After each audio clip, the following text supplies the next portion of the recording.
Hi everyone. Hello fellow travelers, spiritual seekers. My name is Shelly Riemer. I'm a spiritual guide.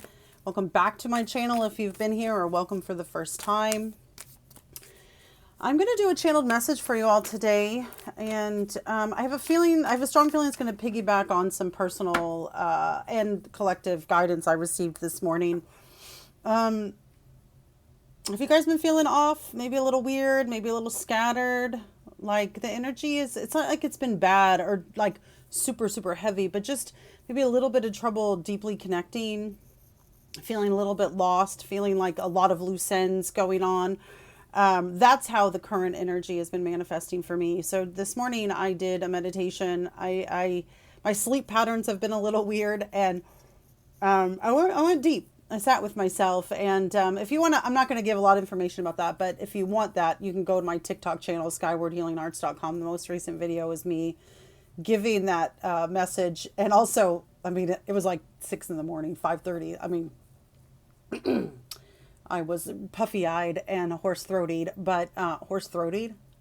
Anyway, that's there.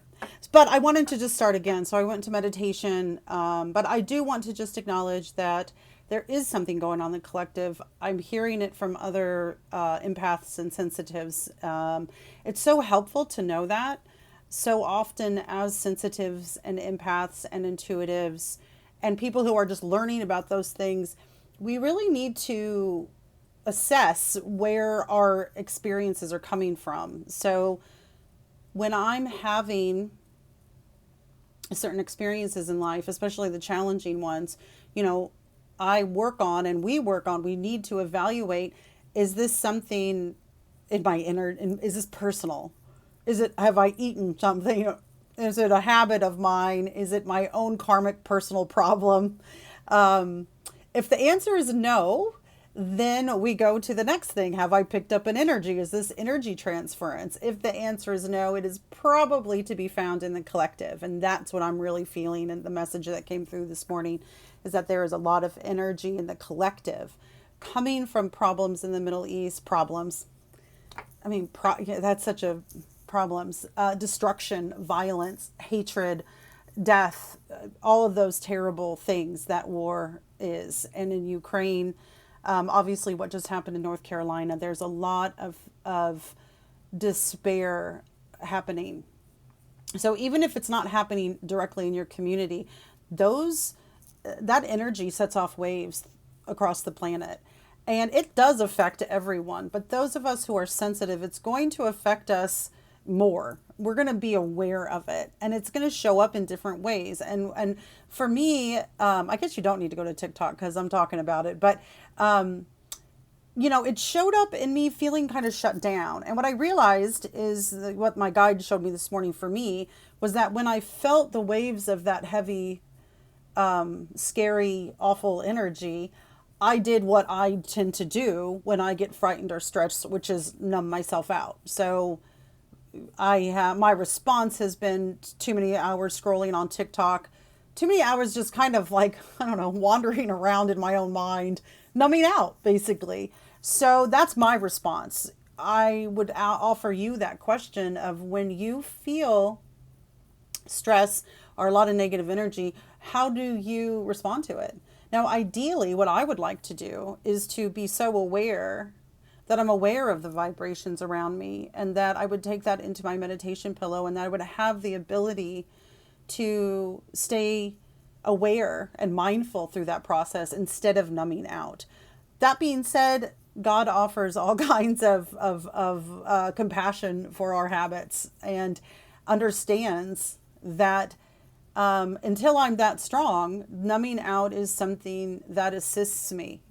Numbing out can keep me from like kind of blowing my circuits or really slumping. So whatever your survival mechanisms are, don't be real hard on yourself about them. We always want to be progressively trying to maintain our awakening. But your survival techniques are there for a reason. So compassion for ourselves for how we handle all this is important. Okay.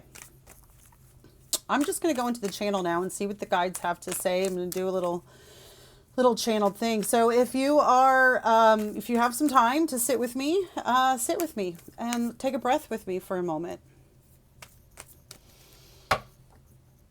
Imagine, envision that you've got a spiritual guide, maybe two, I'm hearing two, sitting behind you on either side of you, blessing you, loving you, connecting you. Let go of your earthly problems for a moment. Let go of your earthly consciousness for a moment. Let your mind expand into the higher realms. Let your mind expand into the infinite consciousness that is your true birthright, that is who you really are. It's your spirit self. Okay. So the guide that I'm seeing arrive is Melchizedek. He's the second time he's arrived this week. I love working with Melchizedek. He is the ultimate teacher. He's been, I was like, he's been around a really long time, which sounds really funny, but he's, he's mentioned in the Bible, and he's a great teacher. And it was recently revealed to me through a meditation, through this mentoring program I'm doing, that he is actually the guide that's kind of in charge of my business here. Which I really liked, because he is all about study and learning and bringing forth higher truths.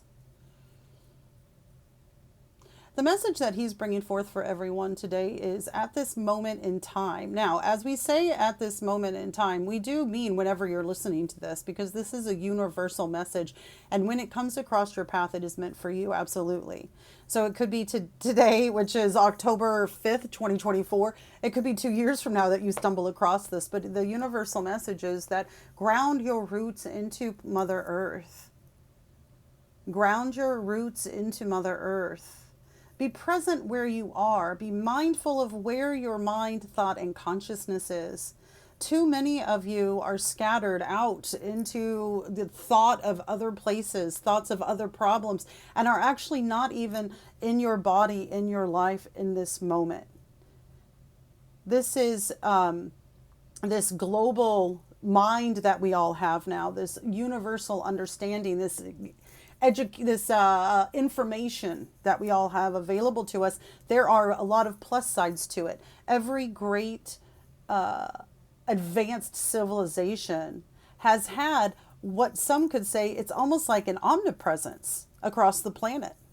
Something that our ancestors, even a generation ago, even a half a generation ago, those of us, born in the, 1970s and before, could not have imagined how much information we would have about what was going on the other side of the planet. It is like having an omniscience.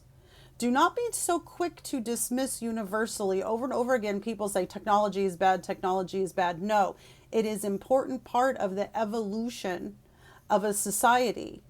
What is quote unquote bad is that our moral understanding, the way that we wield it, the understanding of how it affects us mentally and emotionally on a personal level, and how it can be misused, is not in balance. So we have, the technology has taken off. Our spiritual and moral evolution has not quite yet.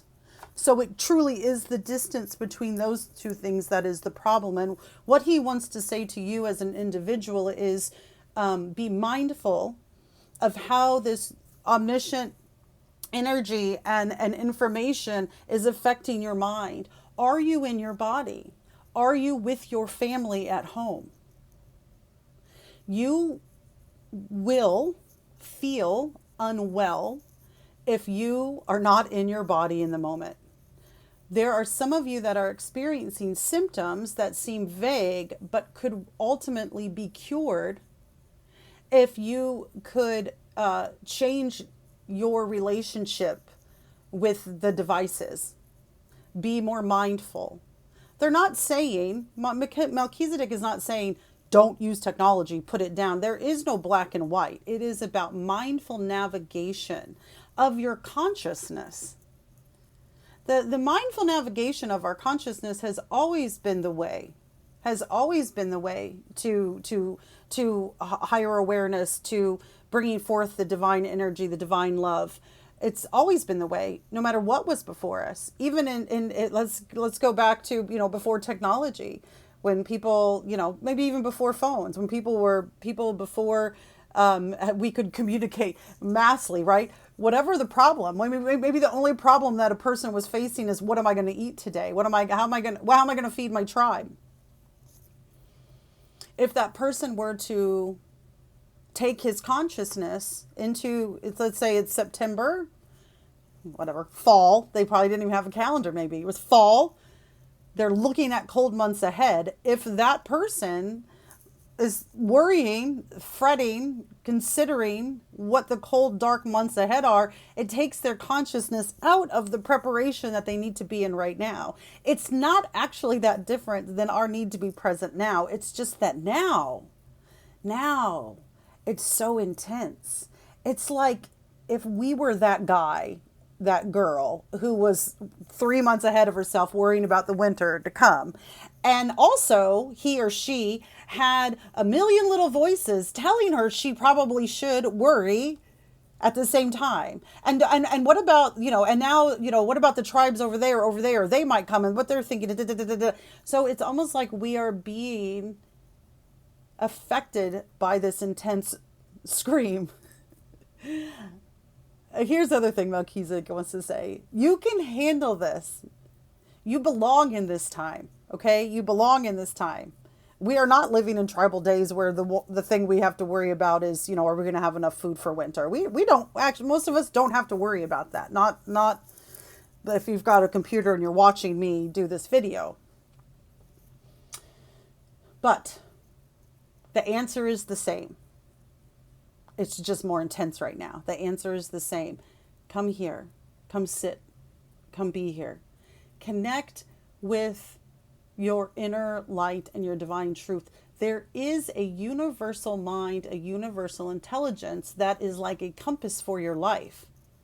It's going to keep you safe on all levels. It's going to talk to you. It is your intuition. The way that the divine works is through your intuition. But if you are not quiet, if you are not present, there is no access. And so many of us have spent so long out of touch with our intuition, we don't even know what it feels like. Or we don't know enough.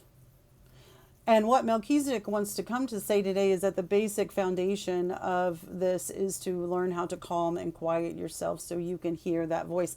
The great news is no matter how long you've been away from your intuitive voice or from your calmness or from your presence, you are made for it. Your body, your energy system, the way your mind works, it's actually made for this receptivity, this stillness, this presence. That's why so many people are experiencing ill mental health at this time, and physical and emotional, because we are not living kind of naturally in the way that we naturally live. We have control over that. We have control over that. And here's one other thing that Melchizedek is saying, and I'm so fascinated to hear where this goes. Stop complaining. Stop complaining. Do what you need to do to be at your best. I mean, I don't know why I'm laughing, because I feel like he's talking to me, because we all need to stop complaining, right? There are answers within us. There are answers, intuitive answers in our lives for our problems. We are powerful priests and priestesses who oftentimes act like we are just helpless children. It's not true. Know how powerful you are. Know who you are. Oh my God, stop complaining. It's almost like our spiritual guides are just, they get tired of us. Melchizedek is nodding. He is, because have you ever been around? I remember I studied with Barbara DeAngelis, and when she said this statement, I so felt like she was calling me out. But this is kind of the vibe I'm getting from Melchizedek. She said one of her biggest pet peeves in life was powerful people who acted not powerful. Like powerful, like she could see their power and they'd be like, who, me? No, I'm just nothing. And I really felt like she was calling me out, because at that time in my life, I was really, really struggling to feel my own power, my sense of confidence in who I was. But I also knew I was powerful. I could feel how big my presence was. And she, the very first time she ever talked to me, she said that to me. I stood up and I so wanted to talk to her. I felt like my energy filled the entire room. And the first thing she said to me is, you're a very large energy. And I just started crying because she saw me and she gave me permission to see myself. And then when she said it annoys me when powerful people act like they're not, I was like, whoop. So that's what I'm hearing from Melchizedek too, where he's like, stop playing small, stop complaining, Get your shit done, man. Okay. I'm always mindful of the time. Hey, but while I'm pulling these cards, I wanted to tell you guys I've got this new channeling practice class coming up. It's going to be 6 weeks, but you can bounce in any week. You don't have to sign up for the whole 6 weeks. Go to my webpage, skywardhealingarts.com. Under services, you'll see it. It's called Unlocking Your Intuition, and it is going to be so great. For those of you who took my beginner channeling class, you know what this is. I'm going to be leading you through guided meditations to connect with your spiritual guides and then giving you time to do some channeled writing.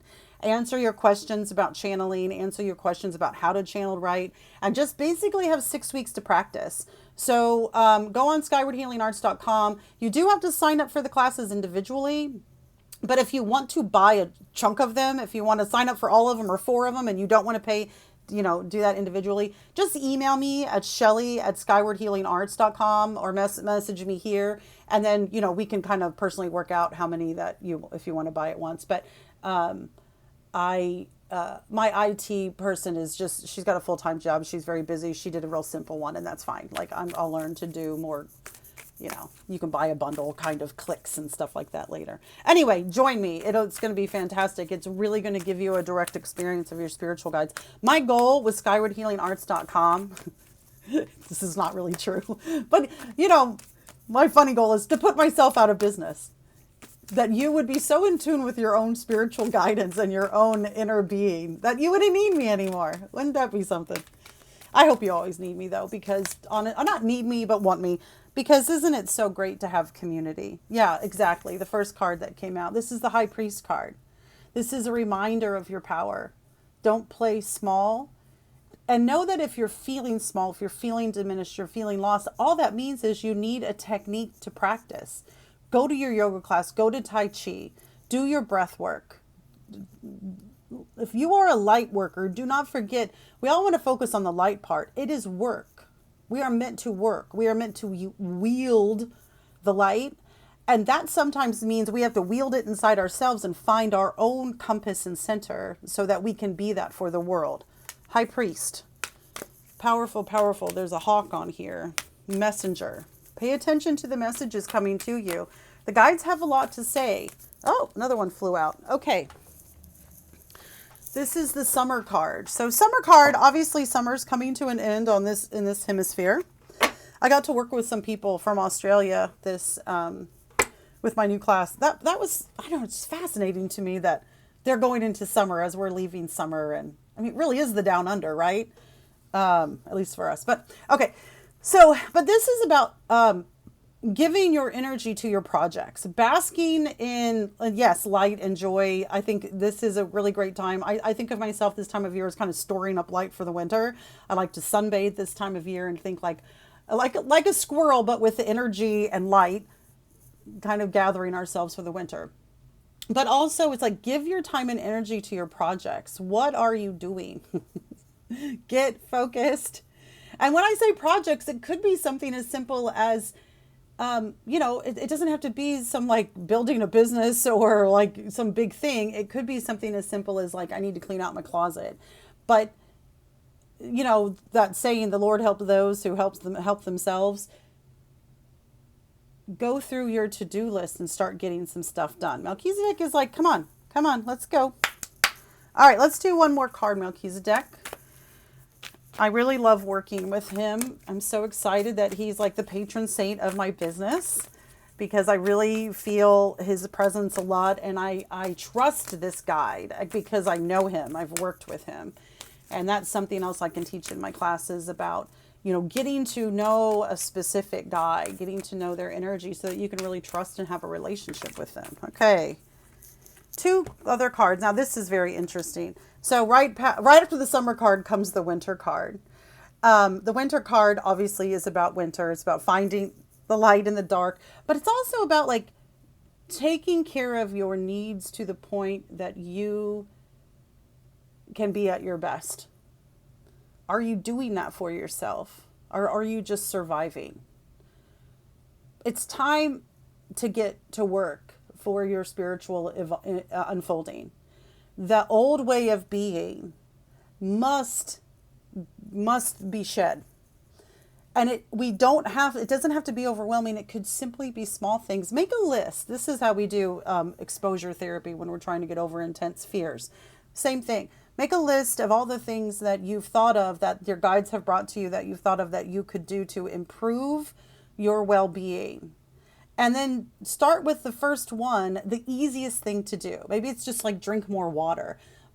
The more that you give to it, even if you do the simplest thing, your guides will keep meeting you there, and they'll go, oh, wow, he's doing what he needs to do. Let's step in and assist. But don't let yourself keep languishing. So we're moving from summer into the winter. We're in that in-between stage, and it's time to be really mindful. Now, the last card that came out was the Wise One. It's just the same message. The Wise One, she's about commitment. She is the crone. The crone knows what young people don't know, which is how to be committed, how to stay the course, how to be disciplined, how to do what she needs to do. You know, that saying that we have in this world today, which is adulting. And it's a big joke when people say, like, I hate adulting. But the truth is, adulting is going to get you where you need to go. I'm the kind of nerd, honestly, I love adulting. I have learned to love adulting. I feel such a sense of accomplishment when I put my bills in the mail. Yes, I still do that. Or when I pay my bills online, I do that too. Or, I clean out that closet. When I take care of business, I'm like, yes. And I try to celebrate. I would encourage you to celebrate even the small things. I'm like, I have my shit together. And I try to celebrate the fact that, when I have my shit together. So I want to encourage you guys to get your shit together and then celebrate it. Do all things for the divine, however you deem that to be. Do it for love. Do it for unconditional love. Do it for God, if that's how you see that. Do it for your angels. Do it for your spiritual guides. Do it for your loved ones. When you take every task, every meditation, every stretch, everything, and you put it at the feet of love, your life becomes utterly transformed, and the old will fall away. Okay, check me out, skywardhealingarts.com, or on TikTok at Skyward Healing Arts. I love doing this for you guys. I will be back soon to do some more, and have a happy weekend. Take care. Oh, take care.